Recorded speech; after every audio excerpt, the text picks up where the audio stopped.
수생목이라고 하면은 시간적으로는 이제 동지에서부터 시작이 되죠. 동지에서부터 시작이 되는데 동지 이전에 동지를 기준으로 해서 동지 이전은 금생수의 시간이죠.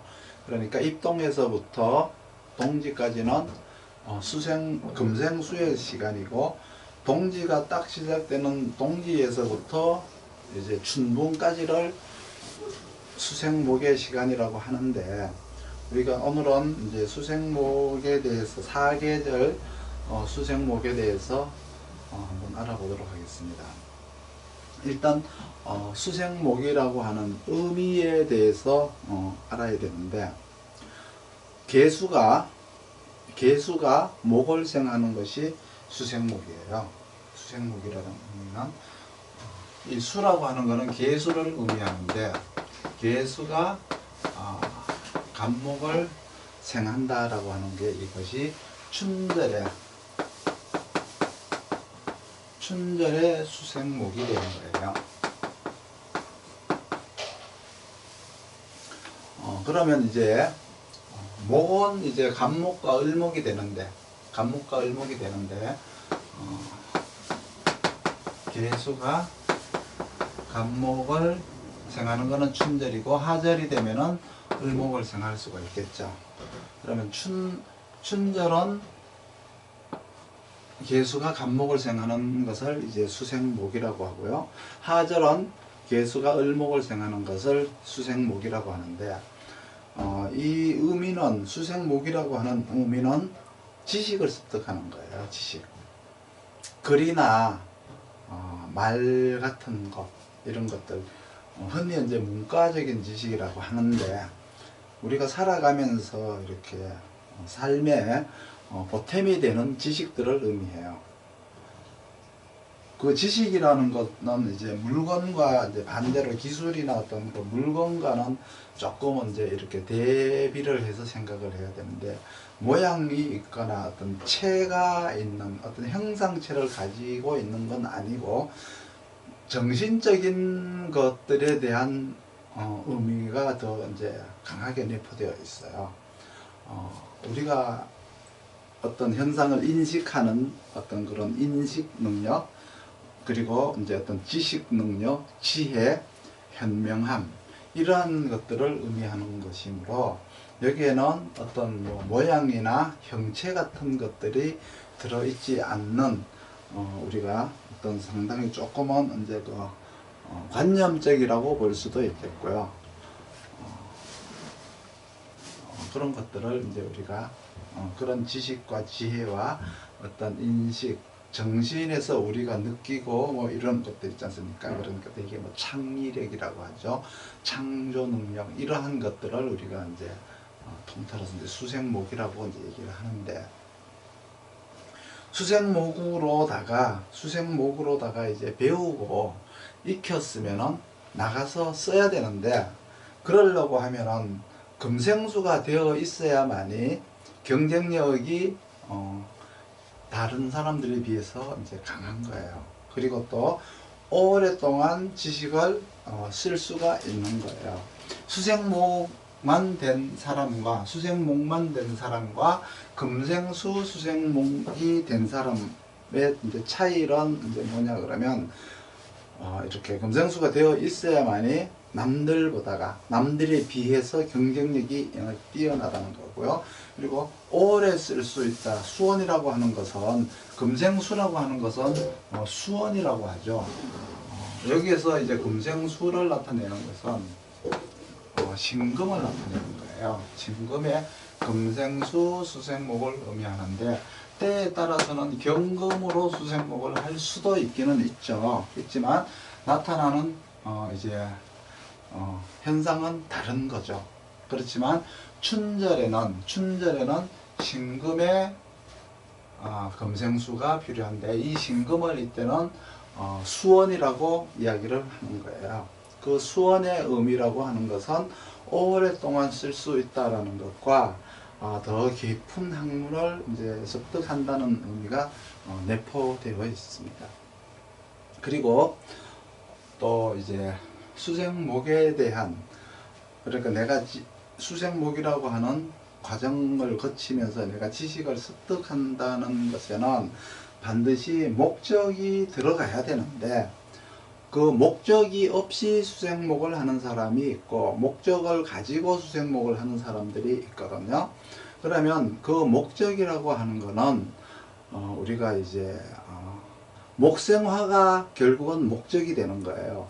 배웠으면 쓰기 위한 것이 이제 목적이 되는 거잖아요.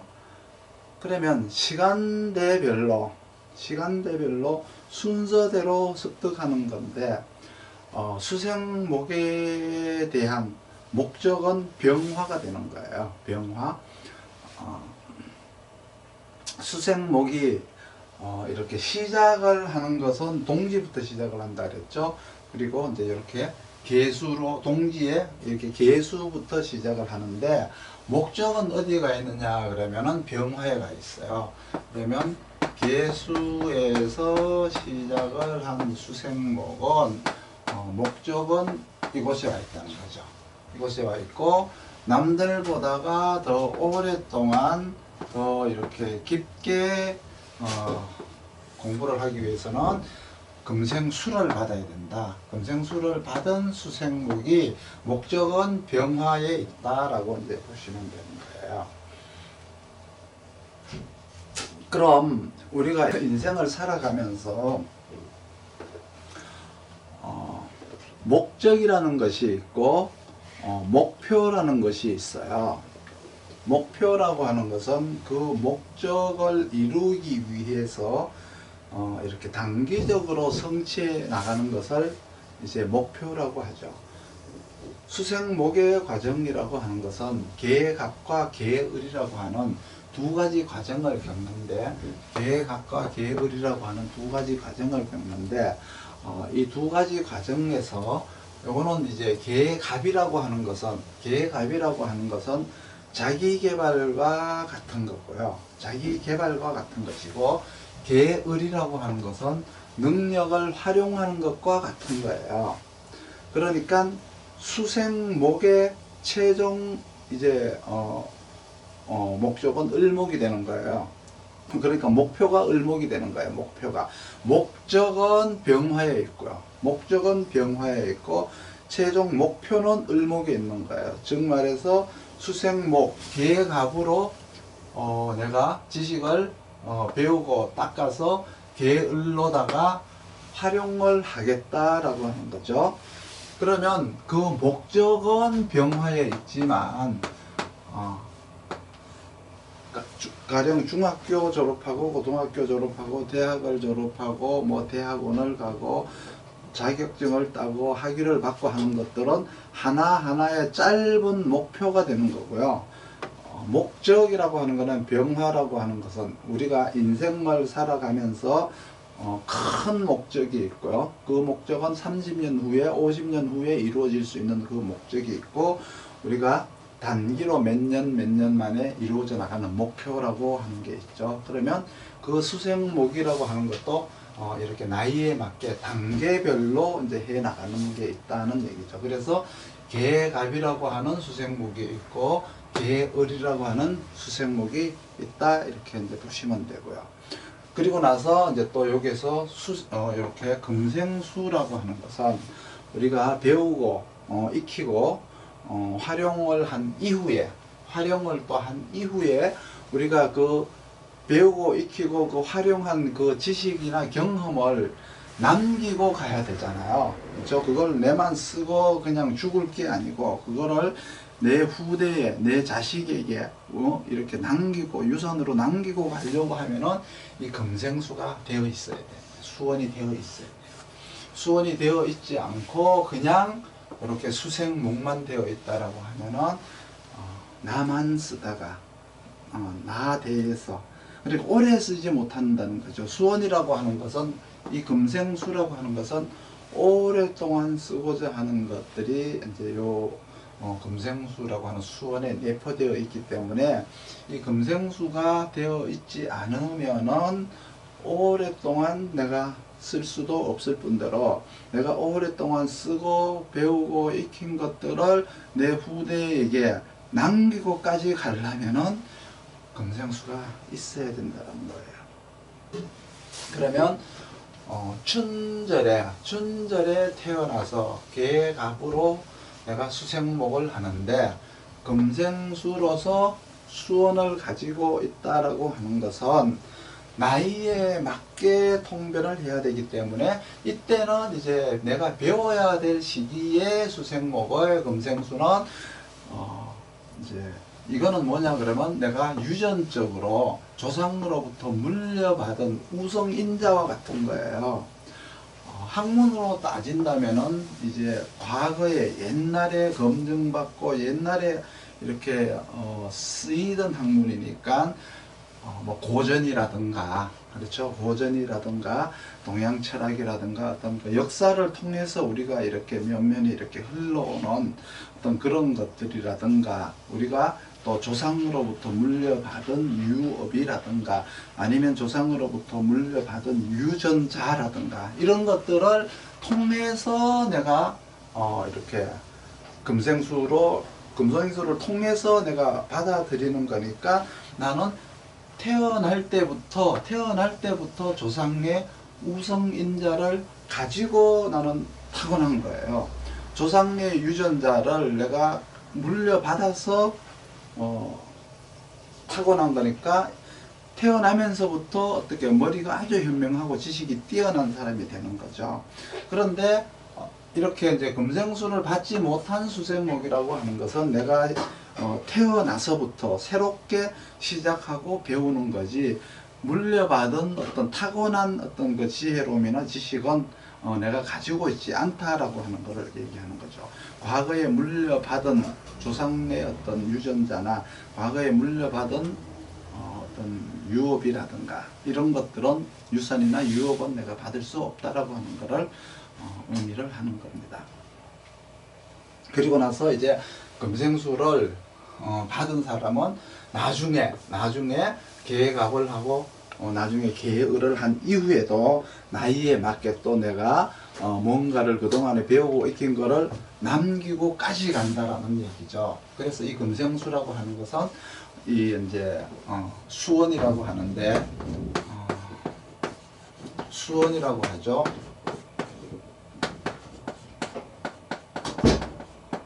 수원이라고 하는데 이 수원을 가지고 있느냐 가지고 있지 않느냐에 따라 가지고 후천적으로 내가 뭔가를 남기고 가느냐 남기고 가지 못하느냐라고 하는 의미까지 여기에서 이제 포함이 되어 있다라고 보시면 되는 거예요. 여기까지가 이제 계갑의 수생목인데 다시 한번 정리를 해서 이제 이야기를 하게 되면은 수생목에 대한 시간적인 의미는 동지와 춘분까지다. 춘분까지고 그 수생목의 수라고 하는 것은 계수를 의미하는 것이고 목이라고 하는 것은 갑을목을 얘기하는 것인데 일단은 춘절은 계수가 갑목을 생각하는 것을 수생목이라고 하는 것이다. 그리고 이제 계수가 이때 이제 동지를 막 지났잖아요. 동지를 막 지났으니까 월로 따지면 이렇게 자축월이 되는 거예요. 자축월. 자축월이 수생목의 시작이 되는데 이 자월은 동지전은 금생수라고 했죠. 금생수고 금생수인데 자 동지전은 금생수가 되는 거죠. 신금과 임수 이러한 형태의 금생수가 되는 거예요. 그리고 동지부터 계수가 이렇게 간목을 생하는 수생목이 되는 거죠. 그래서 이걸 가지고 우리가 이제 그 수생목이다 그러고 동지전은 금생수다라고 하는데 동지 이후에 수원이라고 하는 것은 신금이 계수를 생하는 걸 의미하는 거예요. 신금을 계수를 생하는 걸 의미하고 동지 전에는 신금이 임수를 생하는 금생수를 얘기하는 거예요. 그러니까 동지 전에 그러니까 이거는 뭐예요? 수원이 아니죠. 이거는 수원이 아니고, 이거는 동지 전에 이제 금생수 하는 거는 수원이라고 하는 게 아니라, 이거는 뭐 유통이라는 의미가 들어가 있어요. 이거는 이제 나중에 이야기하기로 하고요. 오늘은 이제 계갑이라고 하는 것을 하기 위한 수원은 신금의 계수를 생한다라고 하는 건데, 일단은 이제 이 계절에 자월과 축월이라고 하는 이 계절에 수생목을 받는다라고 하는 것은 이제 가정에서 부모의 환경에서 교육을 받는 것과 같은 거예요. 우리가 교육을 받는데 먼저 나이가 어리잖아요. 그때는 가정교육을 받은 이후에 나이가 이제 7살, 8살이 되면은 학교로 나가서 이제 학교 생활을 통해서 선생님을 통해서 우리가 지식을 쌓게 되는데, 자축월이라고 하는 요 시기는 가정에서 부모 밑에서 이제 그 인성을 습득하는 것과 같고요. 어머니의 포근한 그 모성을 물려받는 것과 같아서, 이때 이루어지는 수생목에서는 나의 인성이 이렇게 만들어지고 성품이 만들어지고, 그렇죠? 그러한 시기가 되는데, 뭔가로부터 내가 도움을 받죠. 부모로부터 도움을 받고 가족들, 어른들로부터 내가 이렇게 도움을 받는 것을 이제 의미하고요. 도움을 받았으면 도움을 받아야만이 내가 나중에 또 도움을 주는 것도 배우게 되는 거예요. 내가 보호를 받았음으로써 나중에 보호를 하는 것을 배우게 되는 거죠. 어머니의 모성처럼 여성스러운 마음을 또 이제 이렇게 습득을 하게 되어 있어요.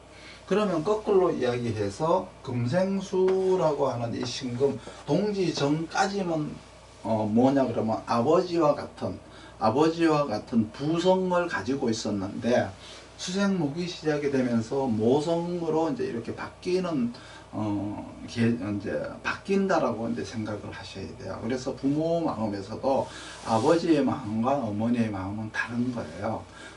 일단은 수생목은 모성에 가까운 기질을 내가 습득을 하는 거고요. 또 이제 인품과 어떤 인성을 습득하는 과정이다. 이렇게 이제 보시면 되고요. 그게 이제 뭐냐 그러면 자축월이 되는 거예요. 그리고 이제 인묘월이라고 하는 거 있죠. 인묘월에서, 이 묘월에서, 묘월은 또 두 개로 나누어지죠. 여기가 동지가, 자월이 동지와 동지 이후가 나눠지듯이, 동지 전과 동지 이후가 나눠지듯이, 묘월도 춘분 전과 춘분 후가 나눠지게 되어 있어요. 그러면 인묘월이 춘분 전까지니까 요게 45일이 되는 거잖아요. 45일이 되고, 동지 이후부터 축월까지가 45일이 되는 거예요. 그렇죠? 그래서 동지서부터 입춘까지, 입춘에서부터 춘분까지라고 이렇게 우리가 구분을 짓죠. 그러면 입춘서부터 춘분까지 이 45일 동안은 우리가 학교 교육을 통해서 지식을 습득하는 기간이 되는 거예요. 무슨 말인지 이제 이해를 하시겠죠? 그리고 나서 또 이제 출산이라고 하는 이 금생수, 수원이 되는 건데, 신계갑, 이거를 이제 이렇게 수원을 가지고 있는 수생목이라고 하면은, 내가 지금은 배우지만은 내가 나이를 나중에 먹어서 가르칠 정도의 어떤 깊이로 습득을 하는 거죠. 가르친다라고 하는 것은 내가 미래에 이걸 통해서 내가 나중에 가르치려고 하는 그러한 마음가짐을 내가 갖는다는 얘기였어요. 그러한 마음가짐까지 내가 배운다는 의미도 되어 있어요. 그래서 동지서부터 이렇게 입춘까지는, 그러니까 자축을 동지서부터 입춘까지는 인성을 배웠으니, 그리고 모성을 배웠으니, 따뜻한 사랑을 배웠으니, 보호를 받았으니, 이러한 것들을 다 이제 나중에 가르치게 되는 거예요.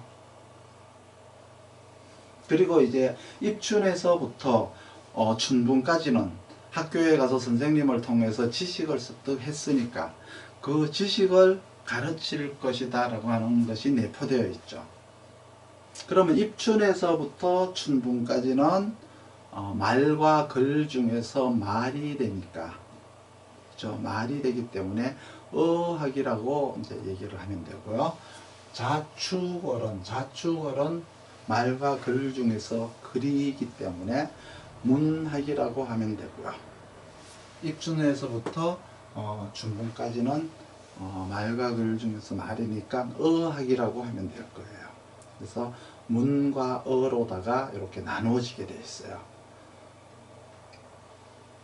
그리고 이제 이 신금의 금생수라고 하는 것은 계수를 보충하는 것이기 때문에 신금이 계수를 보충한다는 의미는 인성이라고 하는 정신자세, 그리고 이제 그 정신자세를 기준으로 한 지식을 보충한다는 의미가 들어있어요. 그리고 또 이제 내가 배우기만 하는 게 아니고 훗날 내가 가르치기까지 해야 되겠다라고 하는 정신 상태가 거기에 들어가 있어요. 그러니까 여기에는 배우는 것 속에는 교수법도 들어있다는 거죠. 그러니까 깊이가 남들보다 금생수가 되지 않는 사람들에 비해서 굉장히 이제 더 깊다 이렇게 보시면 돼요. 그러면 이렇게 금생수를 왜 반드시 신금으로만 금생수를 합니까? 경금으로 금생수를 할 수도 있지 않습니까? 내 사주는 자축월에 태어났는데 신금이 없고 경금을 가지고 있는데 이런 경우는 어떻게 됩니까? 라고 이제 우리가 생각을 이제 해봐야 될 수가 있죠. 의문점을 가질 수도 있고, 이렇게 됐을 때는 이제 경금으로다가 만약에 이제 금생수를 한다면 경금으로다가 계수를 금생수를 한다면은, 그렇죠? 금생수를 받고 수생목이 이렇게 되겠죠. 이렇게 되는데 만약에 나는 신금은 없고 경금밖에 없는데요 라고 얘기를 한다면은 이거는 이렇게 금생수라고 하는 의미보다는 금금목이라고 하는 의미가 더 이렇게 강하게 내포가 되어 있어요. 그러니까 금생수가 되지 않는 것은 아닌데 금생수도 하지만은 금금목이라고 하는 의미가 더 강하게 들어있다는 얘기세요. 신금의 금생수는 금금목이 아니고 여기는 금생수예요. 금생수 수생목을 하지만 경금은 금생수라는 의미보다는 금금목이라고 하는 의미가 더 강하게 있다라는 것은, 신금은 이때 태어나면 누구나 다 이 나이 때는 가정에서 부모 밑에서 가정교육을 받는 게 이제 누구나 동일하지만 경금으로다가 금생수를 한다는 것은 누구나 받는 그러한 가정교육이 아니고요. 필요한 사람들만을 구별해 가지고 그러한 사람들만 추려 가지고 가르치기 때문에 이렇게 특기와 같은 거예요. 신금이라고 하면은 누구나 가르치는 거니까 그 안에는 신금이라는 것 속에는 다양성이라고 하는 의미가 들어있는데, 경금으로다가 금생수를 한다는 의미는 이렇게 전문성을 필요로 하는 어떤 특기생들과 같다라는 의미가 있는 거예요. 누구나 다 경금으로 금생수를 받을 수는 없다는 거죠. 내가 타고날 때부터 어떤 예능이라든지 체육이라든지 특별한 재주가 남들보다 뛰어났을 때 그 사람들에게 특별히 교육을 시키는 걸 경금의 금생수라고 얘기를 해요. 경금 자체는 신금처럼 이때는 어떤 모성이나 인성을 지닌 것은 아니고, 경금 속에는 경금의 금생수에는 금금목이라는 게 들어있기 때문에 여기에는 죄와 벌이라는 게 들어있어요. 엄하게 이렇게 다스린다라고 하는 것도 들어있어요. 그렇기 때문에 어떤 사랑과 어떤 무한한 보호, 이런 것을 의미하는 게 아니고, 경금의 금생수라고 하는 것은 이제 간벌이라고 하는 의미가 들어있는데, 간벌, 이거는 뭐냐 그러면 사이간자에다가 칠벌자예요. 그러니까 이렇게 솎아내는 것과 같은 거예요. 필요한 것들을 특별히 솎아서 쓰는 거예요. 많은 모판 속에서 아주 우수한 것들만 뽑아 솎아서 그것들을 내가 따로 이제 쓰는 것 같다, 이렇게 이제 의미를 보시면 돼요. 그래서 이제 금생수, 경금의 금생수와 금극목이라고 하는 의미가 이제 뜻이 다른데, 금극목이라고 하는 거는 특별히 특별한 사람들만 뽑아서 그 사람들에게 한해서 제한해서 그 사람들에게 금생수를 해주겠다라는 의미가 들어있는 거죠. 이해가 되는지 모르겠습니다. 동지서부터 춘분까지, 그러니까 통틀어서 이제 여기가 동지죠. 동지에서부터 여기까지가 춘분까지예요. 그렇죠? 동지에서 춘분까지는 전체적으로 신계갑이라고 하는, 그렇죠? 신계갑이라고 하는 과정의 금생수 수생목을 하는데, 만약에 개수가 너무 많다거나, 그렇죠? 그러면은 어떻게 될까요? 개수가 너무 많으면은 추워서 얼어붙은 것과 같은 거예요. 그러니까 금생수가 잘 안 되는 거죠.